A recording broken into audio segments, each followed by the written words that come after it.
Hi, my name is Ian McCollum, and I teach tuba and euphonium at the University of North Carolina at Charlotte. And I'm here to play the 2019 NCMEA All-State Euphonium Repertoire for grades 11 and 12. This is the Petite Piece Concertante by Balay.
Hi, my name is Ian McCollum, and I teach tuba and euphonium at the University of North Carolina at Charlotte. And I'm here to talk about the NCMEA 2019 All-State Repertoire for Euphonium for grades 11 and 12. And this is the Petite Piece Concertante by Balay.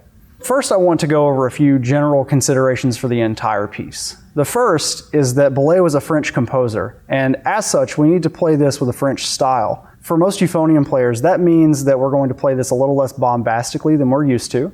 The fortissimos are not going to be the loudest that we've ever played, and staccato notes, especially 16th notes, are not going to be short and pecky, but they're going to be bouncy and very light. Another consideration that we want to think about is the level of detail in the expressive markings.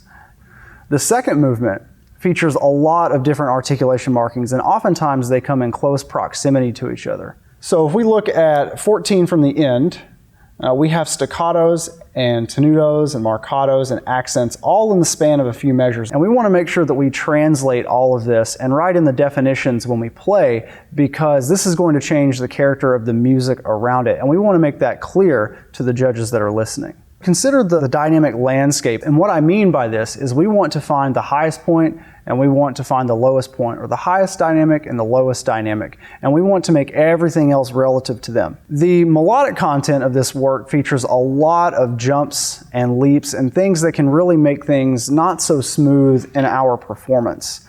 So a really good solution to this is to be able to sing accurately the passages. And a good example of this is measure 9 in the second movement. And so if we're able to sing this very accurately, it's going to smooth out those 16th notes and make things much more melodic and pleasing to the ear. Once you can sing it, I also recommend buzzing it on the mouthpiece or a mouthpiece rim. So we need to discuss the long trill that occurs in the second movement. This is at measure 41. And so we want to avoid what I call the jackhammer trill, which is to play the trill as fast as we can for the entire duration.